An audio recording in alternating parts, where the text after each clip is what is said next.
ಬೆಂಗಳೂರಿನ ದಾಸನಪುರ ಪಿಡಿಒ ವಿರುದ್ಧ ಲಂಚದ ಆರೋಪ ಕೇಳಿಬಂದಿದೆ. ಖಾತೆ, ಡೆತ್ ಸರ್ಟಿಫಿಕೇಟ್ ಸೇರಿ ದಾಖಲೆಗೆ ಲಂಚ ಕೇಳಿರುವಂತ ಆರೋಪ ಕೇಳಿಬಂದಿದೆ.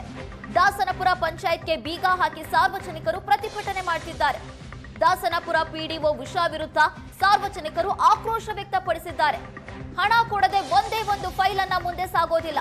ತಕ್ಷಣ ಪಿಡಿಒ ಉಷಾರನ್ನ ಸಸ್ಪೆಂಡ್ ಮಾಡಬೇಕು ಅಂತ ಆಗ್ರಹ ವ್ಯಕ್ತಪಡಿಸಿದ್ದಾರೆ. ಸ್ಥಳಕ್ಕೆ ಭೇಟಿ ನೀಡಿದ್ದಾರೆ ಮಾತನಾಯಕನಹಳ್ಳಿ ಪೊಲೀಸರು. ಪಂಚಾಯತ್ಗೆ ಬೀಗ ಹಾಕಿರೋದನ್ನ ತೆಗೆದು ಪೊಲೀಸರ ಜೊತೆಗೆ ಒಳಗೆ ಹೋಗಿದ್ದಾರೆ ಪಿಡಿಒ ಉಷಾ. ಈ ವೇಳೆ ಪಂಚಾಯತ್ ಕಚೇರಿಯ ಒಳಗೆ ನುಗ್ಗಿ ಪ್ರತಿಭಟನೆಯನ್ನ ಮಾಡಿದ್ದಾರೆ ಸಾರ್ವಜನಿಕರು.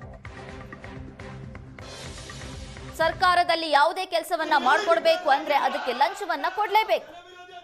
ಆ ರೀತಿ ಉಷಾ ಕೆಲಸ ಮಾಡ್ತಿದ್ದಾರೆ ಅಂತ ಸಾರ್ವಜನಿಕರು ಆರೋಪ ಮಾಡ್ತಿದ್ದಾರೆ. ನಾವು ಲಂಚ ಕೊಟ್ಟಿಲ್ಲ ಅಂದ್ರೆ ಒಂದೇ ಒಂದು ಫೈಲ್ ಅನ್ನ ಕೂಡ ಮೂವ್ ಮಾಡೋದಿಲ್ಲ. ಹಾಗಾಗಿ ಉಷಾರನ್ನ ಸಸ್ಪೆಂಡ್ ಮಾಡಬೇಕು, ಕೆಲಸದಿಂದ ಅಮಾನತುಗೊಳಿಸಬೇಕು ಅಂತ ಸಾರ್ವಜನಿಕರು ಆಕ್ರೋಶ ವ್ಯಕ್ತಪಡಿಸ್ತಾ ಇದ್ದಾರೆ.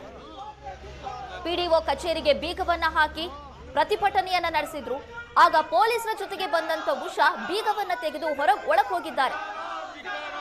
ಆಗ ಕಚೇರಿಯ ಒಳಗೇನೆ ನುಗ್ಗಿ ಸಾರ್ವಜನಿಕರು ತಮ್ಮ ಆಕ್ರೋಶ ವ್ಯಕ್ತಪಡಿಸಿದ್ದಾರೆ.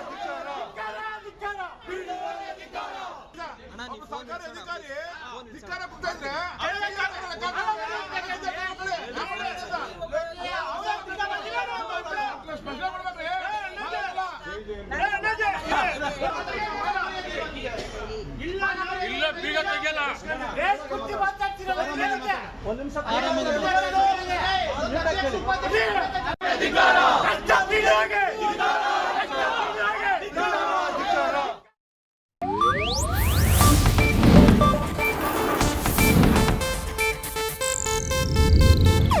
ಇದು ಏಷ್ಯಾನೆಟ್ ನ್ಯೂಸ್ ನೆಟ್ವರ್ಕ್ ಪ್ರಸ್ತುತಿ.